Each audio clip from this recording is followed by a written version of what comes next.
Bismillahirrahmanirrahim. Assalamualaikum warahmatullahi wabarakatuh. Alhamdulillah, alhamdulillahilladzi at'amana bi nikmatil imani wal islam. Asyhadu an la ilaha illallah wahdahu la syarikalah wa asyhadu anna Muhammadan abduhu wa rasuluhu la nabiyya wa la rasula ba'da. Allahumma sholli ala Muhammad wa ala ali Muhammad kama sholaita ala ali Ibrahim innaka Hamidum Majid. Wa barik ala Muhammad wa ala ali Muhammad kama barakta ala ali Ibrahim innaka Hamidum Majid. Qala Allahu ta'ala fi kitabihil karim. A'udzu billahi minasy syaithanir rajim. Ya ayyuhalladzina amanu ittaqullaha haqqa tuqatih wa la tamutunna illa wa antum muslimun. Wa qala Rasulullah sallallahu alaihi wasallam saddidu wa qarribu. Bapak Ibu hadirin yang dirahmati Allah Ta'ala, yang pertama dan utama, marilah kita selalu meningkatkan kesyukuran kita, keimanan dan ketakwaan kita kepada Allah Ta'ala dengan menjalankan perintah-perintahnya dan menjauhi larangan-larangannya, untuk bisa mencapai tingkatan takwa yang semakin sempurna, semakin baik. Maka Allah memberikan kepada kita suri toladan atau qudwah hasanah pada diri Rasulullah Muhammad sallallahu alaihi wasallam. Laqad kana fi Rasulillah uswatun hasanatun liman kana yarjullaha wal yawmal akhir. Sungguh ada pada pribadi Rasulullah itu suri toladan yang baik bagi orang-orang yang beriman, yaitu orang-orang yang dia berharap, dia yakin bertemu dengan Allah Ta'ala dan bertemu dengan adanya hari akhir. Makanya kalau kita merasa mengaku orang-orang beriman, maka harus semakin itba kepada Rasulullah Muhammad SAW. Meskipun kita menyadari kita sebagai manusia yang biasa tidak mungkin menyamai 100% dengan Rasulullah Muhammad SAW. Maka kemudian Nabi bersabda, saddidu wa qaribu, yang penting kamu tuh berusaha untuk sebenar-benarnya dan berusaha untuk semakin dekat dengan apa yang dicontohkan Rasulullah. Dan semoga Bapak Ibu Allah Ta'ala memberikan kepada kita kemampuan, kesungguhan dalam rangka untuk ittiba Nabi sampai akhir hayat. Amin. Selanjutnya marilah kita lanjutkan pengajian kita untuk malam hari ini. Terakhir sampai surat Al-Ankabut, surat yang ke-29 ayat yang ke-16 kemarin. Sekarang kita lanjutkan pada ayat yang ke-17, surat 29 ayat yang ke-17. Di ayat yang ke-17 dari surat Al-Ankabut, Allah berfirman, innama, sesungguhnya tiada lain, ta'buduna min dunillah, kalian orang-orang kafir, orang musyrik yang menyembah dari selain Allah Ta'ala autanan, yaitu berhala-berhala. Wa takhluquna ifkan, dan kamu menciptakan kebohongan.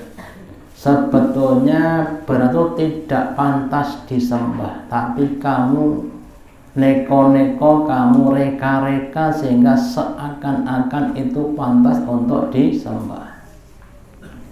Innal ladzina ta'buduna min dunillah, Sesungguhnya orang-orang yang mereka beribadah, menyembah, mengabdi kepada selain Allah Ta'ala, la yamlikuna lakum, mereka tidak akan mampu untuk memiliki, menguasai lakum wa kamu rizqan, akan rezekinya.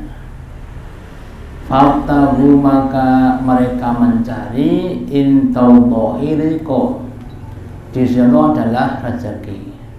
Wa'buduhu, dan sembahlah dia Allah Ta'ala. Waskuru, dan bersyukurlah padanya. Ilahi turja'un, kepadanya kalian akan dikembalikan.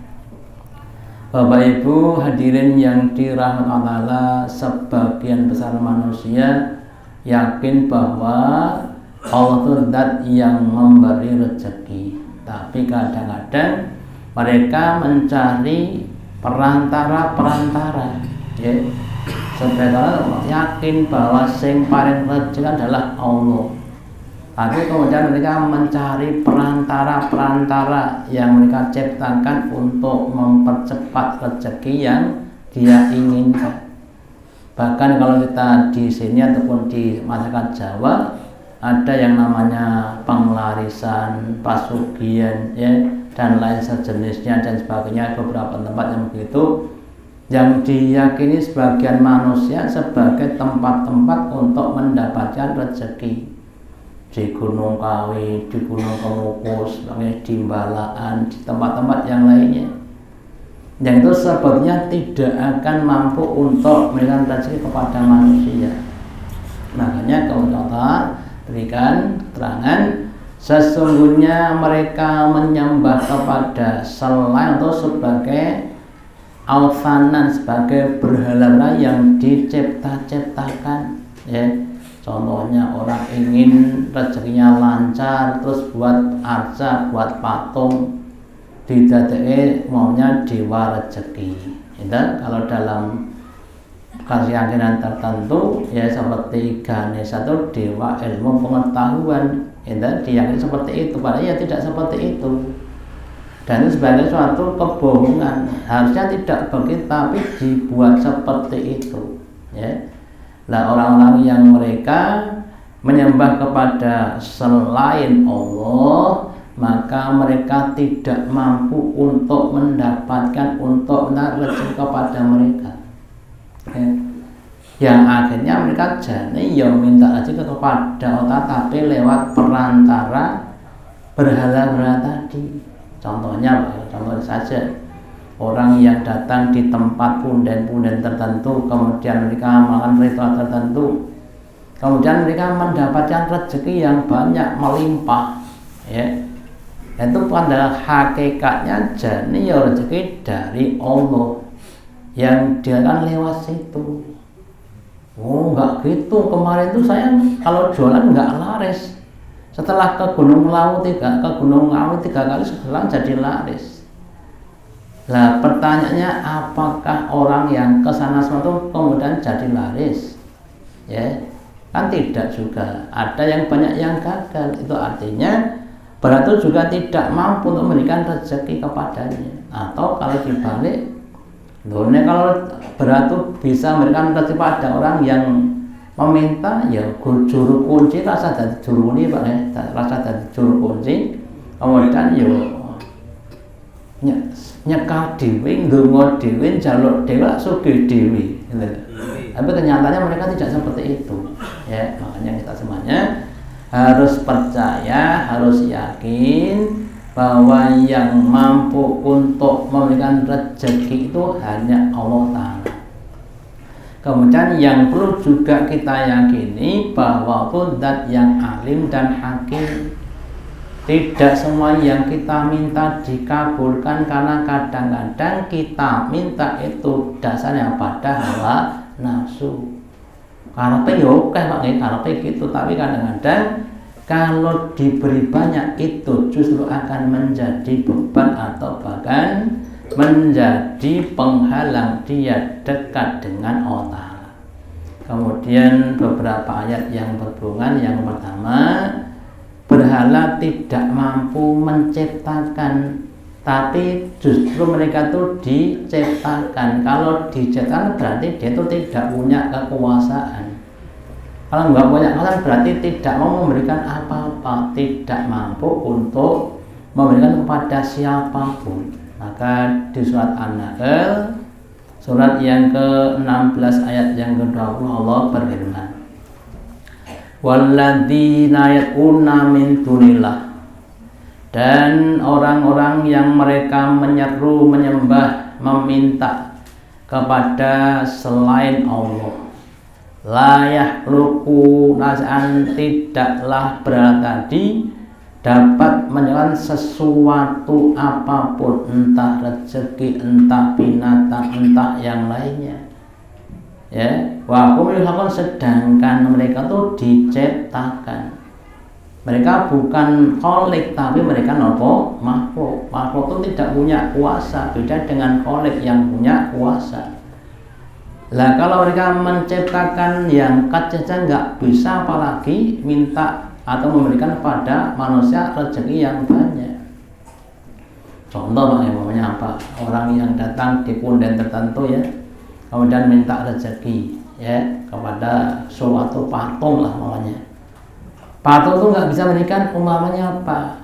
Duit sewa aja nggak bisa ya. Kok minta yang lebih banyak? Nggak bisa. Ya makanya monggo diyakini bahwa berhala itu cuma paes-paes untuk kebohongan saja. Hakikatnya mereka nggak punya kemampuan untuk memberikan rezeki kepada manusia. Sedangkan Allah Ta'ala dat yang marozak, mampu memberikan kepada hambanya rezeki dari manusia dan berupa berapa banyak pun, itu ditentukan oleh kehakiman dan kealiman Allah Ta'ala. Kemudian di yang lainnya, berhala tidak mampu memberi manfaat dan mandorot, meskipun disembah, meskipun mereka disanjung, nggak bisa memberikan manfaat. Seandainya dicela ya nggak bisa memberikan apa mandorot. Di surat Ar-Rum, surat yang ke-39 ayat yang ke-38, Allah berfirman, wala in sa'atahum, dan sungguh jika engkau meminta kepada mereka, bertanya kepada mereka, man khalaqas samawati wal ardu, wahai orang musyrik, siapa yang menciptakan langit-langit dan bumi? La yaquluna Allah, sungguh mereka akan mengatakan, menjawab, yang menciptakan langit dan bumi itu Allah. Mereka nggak berani mengatakan yang menciptakan langit bumi itu berhala, nggak berani begitu. Loh, lah kalau kamu yakin bahwa yang menciptakan langit adalah Allah Ta'ala, kul, kata Rasulullah, afa'atum matad'una min dunillah. Lah terus bagaimana pendapatmu terhadap berhala-berhala yang kamu sembah selain Allah Ta'ala? Kalau yang menciptakan langit bumi itu Allah, kamu nggak bisa buat langit bumi. Lah kok kemudian kamu tuh minta kepada itu, gimana cara berpikirnya? In aradanillahu bidurin, jika seandainya atau menghendaki kepadamu dengan suatu kemadaratan, umpamanya diberi penyakit. Hal hunna kasutun durihi, apakah berhala itu akan mampu untuk menolak kemadaratan tadi? Ya. Atau berhala tadi mampu untuk memberikan rahmat padamu? Suatu pertanyaan yang isinya pernyataan, maksudnya seandainya Allah memberikan manfaat kepada manusia, maka berhala itu tidak mau untuk menolak mau tadi dari manusia. Contoh maunya si A itu seorang penyembah berhala, terus dia ditakdir Allah umpamanya kecelakaan lalu lintas, kakinya patah, maka berarti tidak mampu untuk menghindarkan si A tadi dari kecelakaan tadi. atau sudah kena sakit lah, namanya sakit komplikasi atau yang lainnya, gitu, maka berarti juga tidak mampu untuk menghilangkan penyakitnya, meskipun sudah banyak berdoa kepada mereka. Hal hunna mumsikatu rahmati, apakah kalau sudah memberikan rahmatnya, apakah berarti mampu untuk menahan rahmat Ta'ala? Kalau Ta'ala memberikan rahmat rezeki pada hambanya, maka berarti juga tidak mampu untuk menjaga atau menghalangi rahmat tadi. Makanya kita harus yakin bahwa kalau orang itu mengganggu rezeki kita, itu sebenarnya tidak mampu. Wah, kudu laris bareng tonggoku ki nyang ngarepku nguwak uyah. Terus ora payu dodolanku. Ya. Dan itu sebetulnya nanti kalau kita cermati yang namanya seperti itu, kemudian ada dalam hal itu namanya di ruqyah ganti, ya. Jadi kita lawan dengan apa? Ruqyah, gitu. Nah, kalau seperti itu akan kembali lagi. Seandainya terhalang itu kan cuma sementara. Hakikatnya tidak bisa menghalangi, cuma sementara saja, ya. Kul, maka katakanlah Rasulullah, kalau seperti itu hasbiyallah, mencukupi kepadaku Allah, dan yang maha kuasa, dan yang maha mampu memberikan manfaat dan manfaat, dan yang mampu memberikan rezeki kepada hambanya. Alaihi taqatu mutawakilun, kepadanya sama bertawakal orang yang ingin bertawakal. Jadi kita sebagai orang beriman, tawakalnya itu kepada Allah, bukan kepada yang lainnya. Terus Bapak Ibu sedikit tawakal, tawakal itu sebenarnya Allah mewakilkan pasah brongkoan kepada Allah, terserah Allah, dat yang lebih kuasa, dat yang lebih bijaksana, dat yang lebih alim dan hakim. Sehingga kalau kita datang kepada Allah, apapun keputusan Allah kita terima dengan lapang dada, dengan berbaik sangka kepada Allah. Kita jualan barang sudah ditawarkan dengan cara yang baik, terus tawakal kepada Allah. Allah dini laris, alhamdulillah, jalan rezeki kita dan keluarga kita. Allah dini nggak laris, ya mungkin dilihat dari cara yang lainnya. Kita tahu kepada Allah, bukan kemudian kata kalau nggak laris kemudian muni-muni. Berarti nggak tawakal kepada Allah. Ya, kita harus berbaik sangka. Boleh jadi kalau kita jualan ndak dino setiap hari laris, Pak, lama jadi tidak terasa larisnya, nggak terasa nikmatnya, mergone sudah biasa. Ada orang jual bakso sehari labanya 10 juta, Pak, kadang 10 juta sedino. Tiap hari 10 juta, jadi nggak terasa. Kenapa? Sudah biasa. Ya, tapi kadang-kadang sok laris, sok rapayu, sok rugi lah. Maka ketika laris akan enak rasanya. Makanya kita harus sekali lagi berusaha untuk berbaik sangka kepada Allah terhadap segala apapun yang telah dikodok dan dikodarkan oleh Allah. Kemudian berhala tidak mampu memberikan rezeki. Di surat Al-Furqan, surat yang ke-25, ayat yang ketiga, Allah berfirman, ya ayuhan nas, wahai sekalian manusia, ulkuru nikmatallahi alaikum, ingatlah nikmat Allah kepada kalian.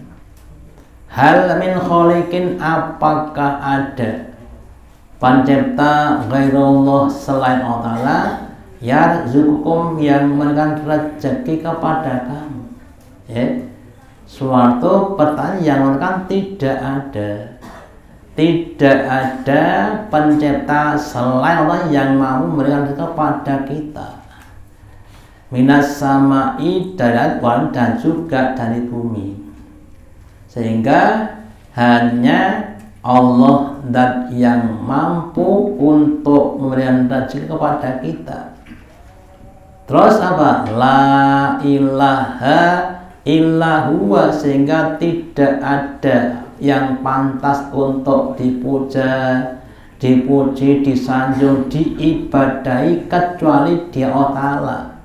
Kenapa? Dia itu zat yang prestasi, sedangkan selalu tidak berprestasi, nggak mau memberikan rezeki. Ya. Fa'ana lah, kenyataannya kok banyak yang menyimpang. Terus ditanyakan, loh kok bisa begitu, bagaimana? Fa'ana bagaimana kalian dipalingkan? Sudah ngerti, sudah tahu bahwa yang mampu memberikan rezeki cuma Allah, loh kok kamu bisa disimpangkan sehingga menyembah kepada itu bagaimana? Bapak Ibu yang dirahmati, salah satu kelemahan manusia adalah pengennya instan, pengennya cepat. Kalau nek rodok suwe kadang-kadang ora sabar, gitu. Mencari rezeki kadang-kadang Allah zat yang hakim memberikan suatu tempo untuk memberikan kepada kita kesempatan untuk berikhtiar, untuk beramal. Contoh Pak, untuk kita mendapatkan rezeki yang banyak, umpamanya mau beli mobil lah, Allah Ta'ala berikan rezeki, kamu nanti tak berikan mobil, rezeki cukup beli mobil selama 5 tahun. Terus kita nggak sabar, pengennya setahun rawong Pak Nila. Kemudian kadang-kadang mencari macam-macam, bahkan mencari rezeki di berhala tadi. Ya, makanya kita harus sabar dalam mendapatkan rezeki. Justru di tempat itulah kita harus berikhtiar, itu tempat kita untuk beribadah, mendapatkan pahala. Ada yang diberikan rezeki lewat kerja keras, kudu kerja keras baru dapat rezeki, itu syukurilah. Karena hakikatnya Bapak Ibu, amal itu bukan dipengaruhi oleh hasil tapi oleh usahanya. Ya, yang dirinya itu bukan hasil tapi apa, usahanya. Karena hasil sudah ditentukan oleh Allah Ta'ala. Terus diniati dengan amal soleh. Terus kemudian yang pantas disanjung, dipuja, dipuji, disyukuri hanya Allah Ta'ala, karena hanya Allah yang mampu untuk memberikan rezeki kepada kita. Ya. Terus kemudian berikutnya di surat An-Nahl, surat yang ke-16 ayat yang ke-73, Allah berfirman, wa ya'buduna min dunillah, dan mereka sama menyembah kepada selain Allah. Ada yang menyembah berhala, ada yang menyembah malaikat, ada yang menyembah bintang-bintang, ada yang menyembah matahari dan sebagainya. Yang itu la yamliku lahum rizqon, sesuatu yang tidak punya kuasa, nggak memiliki bagi mereka rezeki, berarti nggak mampu memberikan rezeki. Demikian juga Nabi dan Rasul yang disembah oleh sebagian manusia seperti Nabi Isa, ya akhirnya nggak bisa memberikan rezeki. Apalagi bintang-bintang atau bulan dan sebagainya yang disembah oleh manusia tidak mampu memberikan rezeki. Minas samawati wa'di, baik di langit-langit dan langit maupun dari bumi sayaan sedikit pun. Wala yastati'una, dan tidaklah mereka mampu untuk memberikan rezeki. Sehingga kembali kita semakin yakin rezeki itu datangnya hanya dari Allah. Seandainya datang lewat dari berhala, itu asalnya juga dari Allah Ta'ala, cuma caranya cara yang haram. Seperti yang merasa sampaikan Bapak Ibu, kalau kita lihat di rumah kita bunyi ada namanya dispenser, ya, ada 2 keran, merah dan biru, gitu. Yang merah adalah untuk panas, biru untuk dingin atau normal. Ketika 1 galon itu kita ambil dari yang biru semua, maka kan 1 galon itu jadi apa? Jadi normal semuanya. Tapi kalau kita ambil dari yang merah semuanya akan jadi panas semuanya. Ya, tapi tetap 1 galon. Kalau dari biru dan merah ya tetap 1 galon. Ya. Kalau kita ambil dari jalan yang halal ya halal semuanya. 1 galon. Kalau diambil dari yang haram ya haram semuanya. Kalau dua-duanya ya tetap 1 galon. Sehingga keyakinan kita, seandainya kita diberi rezeki lewat jalan yang haram, terus kita tidak menerima, maka Allah akan ganti jalannya lewat jalan yang halal. Itu harus kita yakini. Jangan sampai kemudian wah iman tawarin duit 10 juta kok ora gelem. Ya iman, padahal itu adalah barang haram. Lah padahal Bapak Ibu kalau seandainya diterima itu ya rezekinya, tapi lewatnya jalan yang haram. Nah seandainya kita tolak, Allah akan berikan lewat jalan yang halal dengan cara yang lainnya. Ya makanya monggo kita juga terhadap barang haram, jangan sampai kita mau menerima rezeki kita dari jalan-jalan yang haram. Yang kita tolak supaya dikembalikan lewat jalan yang halal. Ternyata tidak lah, berarti bukan rezeki kamu, rezekinya orang lain. Kita harus berkhusnudon kepada Allah Ta'ala bahwa selain Ar-Razzaq Allah juga zat yang alim dan hakim. Terus kemudian semua makhluk rezekinya ditanggung Allah, tidak cuma manusia, termasuk makhluk-makhluk lain, binatang-binatang atau tumbuhan atau yang lainnya, binatang yang besar-besar seperti gajah, sapi maupun yang kecil seperti semut. Di dalam surat Hud, surat yang ke-11 ayat yang ke-6, Allah berfirman, wa ma min dabbatin fil ardi illa Allahi rizquha. Tidaklah semua yang melata, yang bergerak, yang kegeremetan, yang hidup dari yang ada di bumi, illa Allahi rizquha, kecuali atau tanggungan rezekinya Allah yang akan memberikan rezekinya. Yang sering saya saran, ada burung makanannya ikan, Pak. Burung tuh terbang tinggi, ikan tuh di dalam air. Tapi kalau sudah jadi rezekinya, burungnya terbang di atas air, laut, pas ikannya ngelengki langsung dicek pakai kaki nih, Pak. Ya ketemu, Pak, rezekinya. Awak dia pakai kaki, Pak, ngutang ana ora iso kaki, Pak. Nyekel ikan dengan kaki kita bisa enggak, Pak? Enggak bisa, pakai tangan aja enggak bisa. Ya, kemudian dimakan dan seterusnya. Ya. Atau yang lainnya.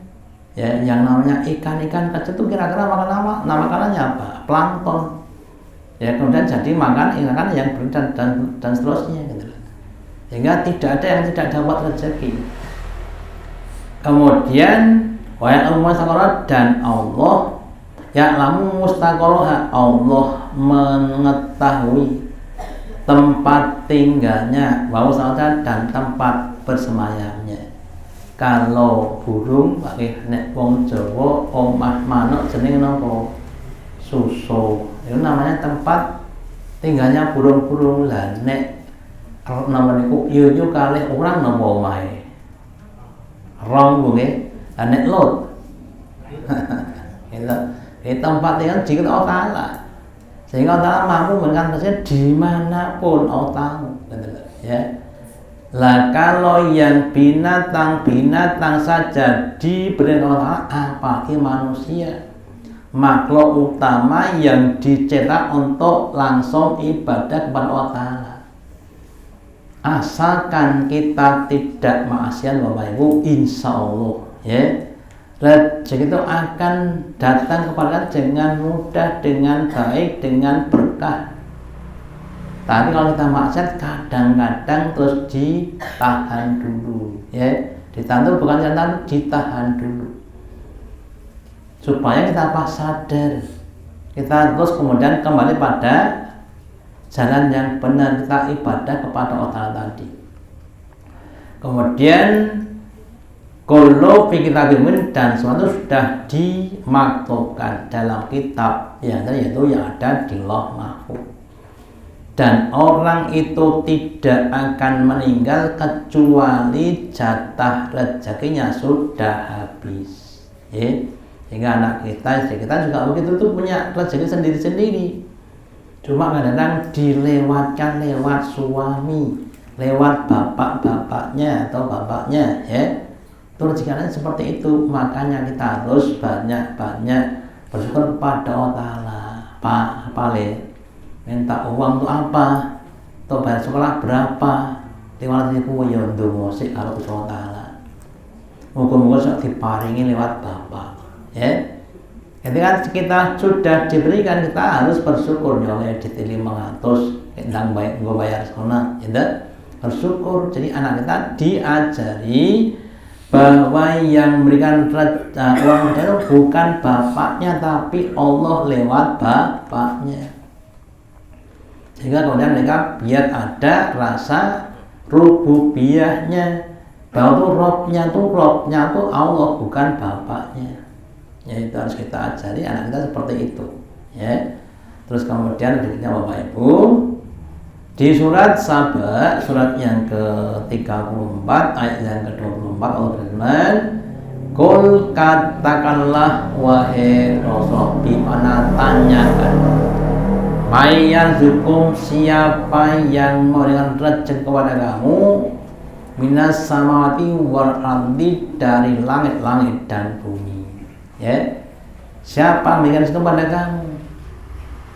Qulillahu, katakanlah bahwa yang memberikan rezeki itu adalah Allah.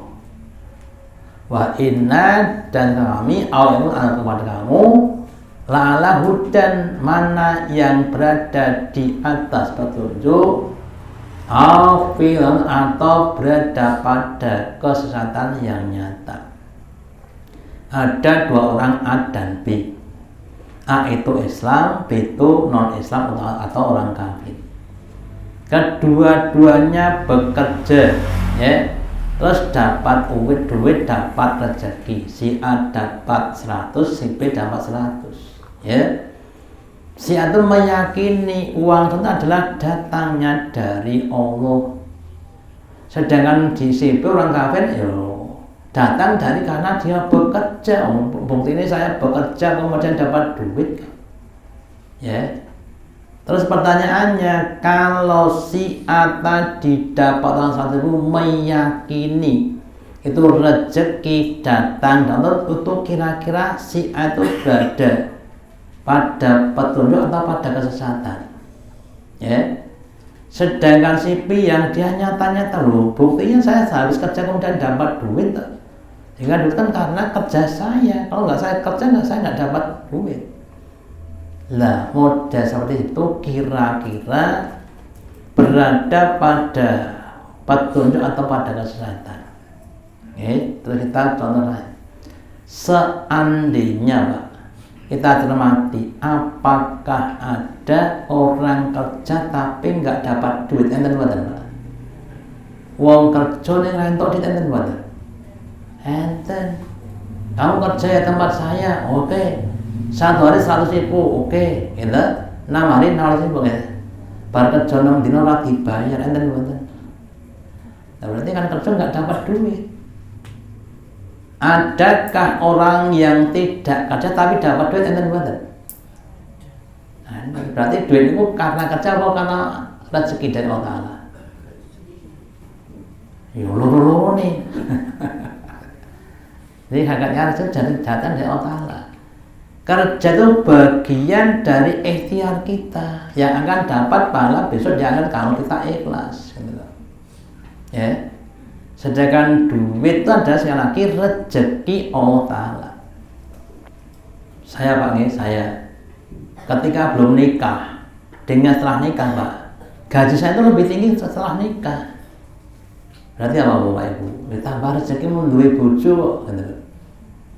Setelah punya anak 1, 2, gajinya semakin banyak. Kenapa? Rezekinya tambah banyak. Ya, rezekinya kan tambah tadi. Saya pernah punya teman, dia cerita, Pak, zaman aku cek kuliah, bapakku pun duren oke Pak. Anggaran bayar tukul ya, panen duren terus gue bayar kuliah anaknya.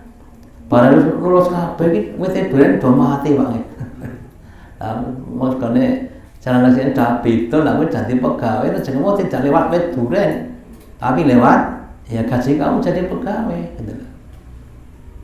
Lah ini perlu kita cermati supaya kita tidak sering mumet mikir rezeki, karena salah satu penyebab ya, banyak masalah adalah karena rezeki tadi. Nah kalau semuanya monggo ibadahnya dibaguskan gitu.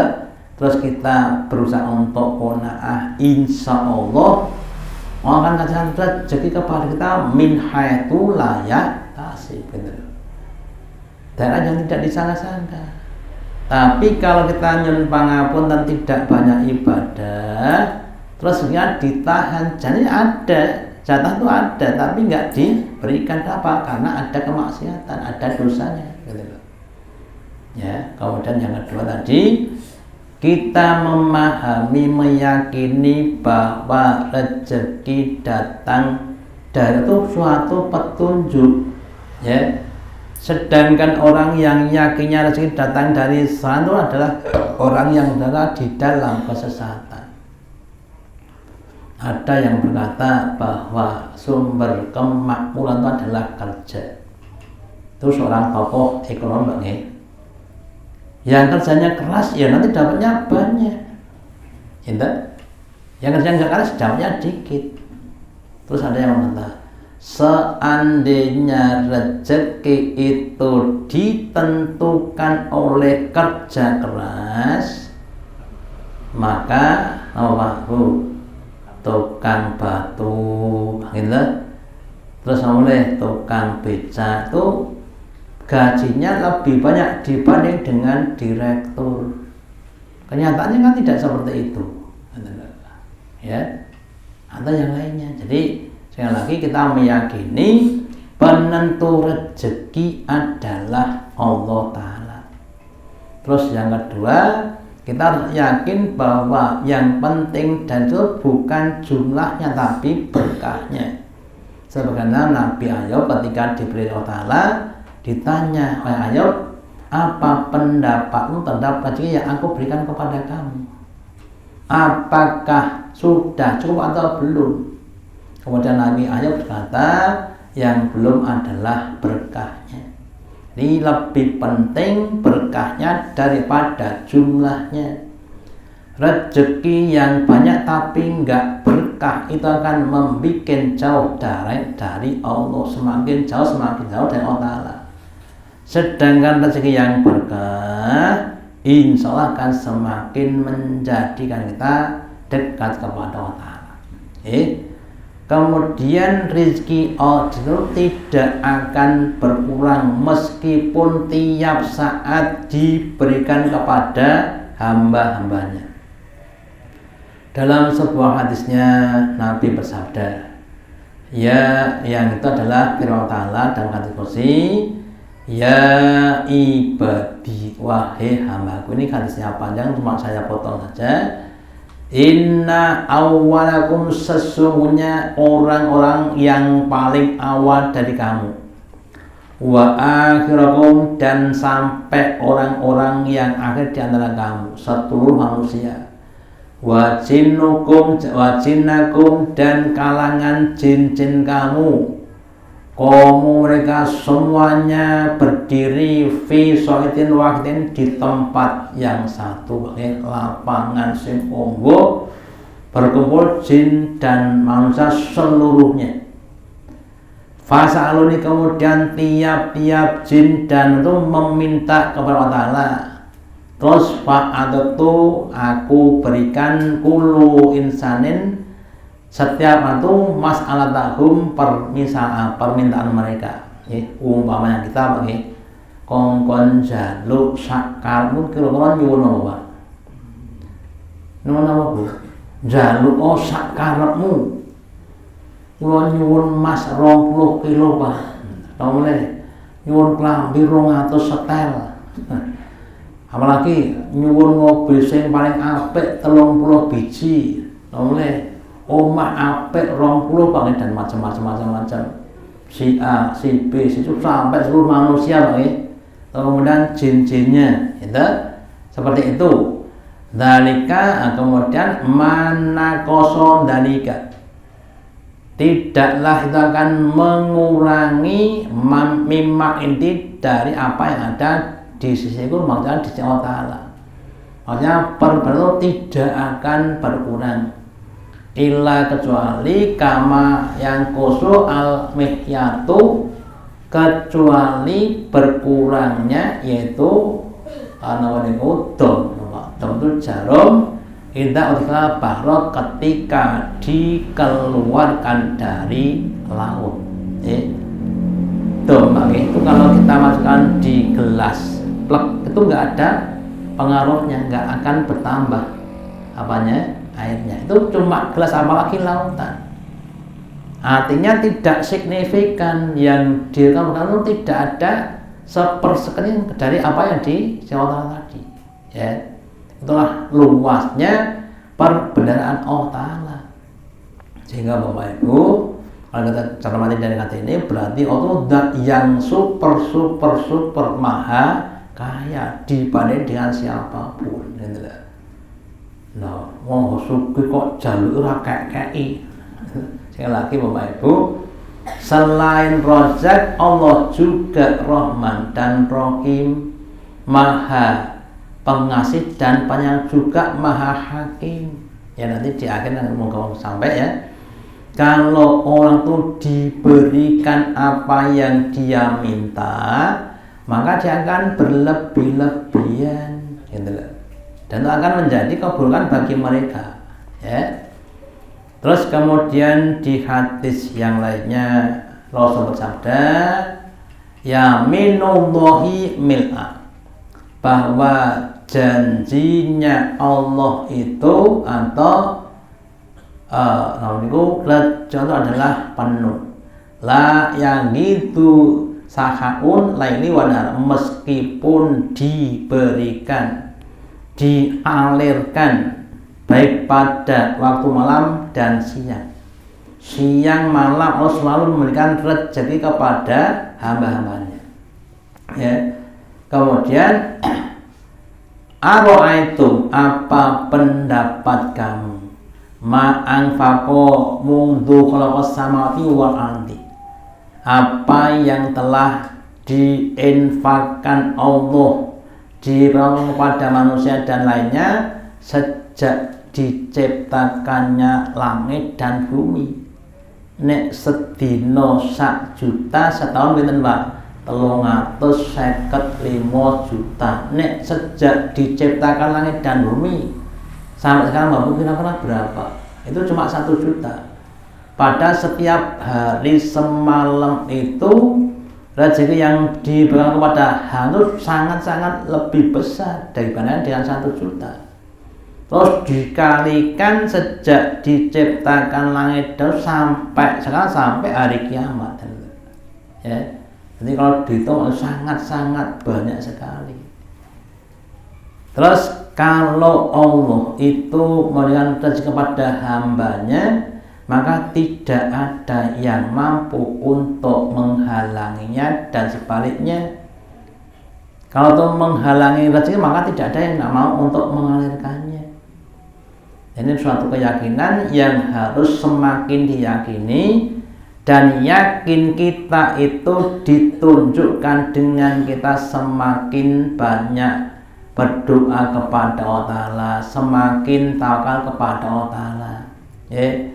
Sampai-sampai Bapak Ibu, sahabat niku sandale putus, sandal putus itu ndonga kepada minta tali sandal yang putus tadi gitu. Saya contohkan Nanti kalau kita dimintai anak kita, Pak, nggak boleh tumbasnya sepatu, ndonga sik karo Allah. Bapak ra didit, bapak melarat sing sugih Allah, njaluk Allah. Gitu. Itu juga begitu, Pak. Apa ditip contek ndonga sik. Insya Allah itu supaya kita tuh semakin tergantung dengan Allah Somad. Ya, kita jangan menggantungkan dengan gaji, dengan sawah, dengan toko, dengan kos-kosan, dengan apapun. Semuanya bisa musnah, tapi Allah tidak akan bisa musnah. Ya, orang punya sawah dijaga, kalau dulu zaman dulu kan sebagai sumber utama penghasilan, Pak nih. Sekarang sawah kadang-kadang tanduri panennya karena biayanya kayak biaya ini dan sebagainya, itu berarti tidak bisa diandalkan. Andalkan Allah sebagai zat yang ar-Razzaq. Kemudian ke depan Bapak contoh saja. Katanya BBM akan naik. Oke. Nanti kalau BBM naik, kira-kira harga barang yang naik enggak? Naik. Itu kebanyakan orang pusing, ya. Ada nggak usah pusing, orang pusing piye? Wong barang-barang larang orang pusing. Ya nanti Allah akan berikan rezeki yang juga naik juga kan? Karena rezeki itu bagi saya Bapak Ibu bukan nominal tapi absolut. Contoh gini, kita diberi rezeki sepiring nasi, dan seandainya satu piring itu harganya 10.000, maka kita diberi uang 10.000 gitu. Nah, kalau naik jadi 15, kita nanti dikasih bukan 10 tapi 15. Harga apa? Sepiring nasi tadi itu yang kita harus kita yakini. Sehingga kita tidak dipusingkan dengan hiruk pikuk ngoten niku wae. Munggah karo ora karepmu. Entah, yang penting rezekine Pak lancar ngoten mawon. Entah. Nek kula Pak larang murane garek iso tuku murah. Kita Bu. Iso tuku napa? Murah, nek iso tuku larang. Itu. Larang tuku ndonga sik itu. Entah. Atur bahasa duit ndonga. Ya. Dan kita semakin tergantung kepada Allah Ta'ala, bukan tergantung kepada selain Allah Ta'ala. Ya. Terus kita lanjutkan Bapak Ibu. Allah zat yang mampu meluaskan dan menyempitkan rezeki. Di surat Al-Isra, surat yang ke-17, ayat yang ketika Allah berfirman, Inna Rabbaka, sesungguhnya Tuhan itu yaksuturiko, Allah zat yang mampu meluaskan rezeki lima isak bagi orang yang dikehendaki, wakil dan mampu untuk menyempitkan. Innahu kana bimati khabirun basirun, sesungguhnya itu zat yang dengan namanya zat yang khabirun, mampu mengkhabarkan, dan zat yang mampu untuk melihat pada hambanya. Jadi Bapak Ibu, kalau seseorang itu sudah diluaskan rezeki Allah Ta'ala, maka akan jadi kemudahan-kemudahan. Tapi kalau baru disempitkan, ya akan terjadi kesusahan. Lah banyaknya rezeki itu merupakan ujian untuk apa? Menguji kesyukuran. Ya, jangan terlena pas rezekinya banyak kemudian foya-foya, tidak syukur malah kufur nikmat, itu yang harus kita hindari. Dan ketika disempitkan rezeki itu untuk apa? Menguji kesabaran kita. Jangan kemudian kita jauh dari Allah Ta'ala. Gusti Allah enggak adil. Mosok aku kayak marah terus rasa sulat-sulatan. Nah, berarti kan kita tidak sabar dalam menghadapi apa? Ujian tadi. Ya, dan kemudian mari kita semuanya harus banyak-banyak mendekat kepada Allah Ta'ala. Perbuatan kita dalam hal mensikapi luasnya rezeki dan sempitnya rezeki itu akan menjadi amal besok di akhirat. Kalau kita pas kaya terus syukur, akan tambah nikmatnya, makin tambah pahalanya. Itu sebagai Nabi sampaikan, itu ajabna bi amril muslimin. mentakjubkan keadaannya orang Islam atau orang iman.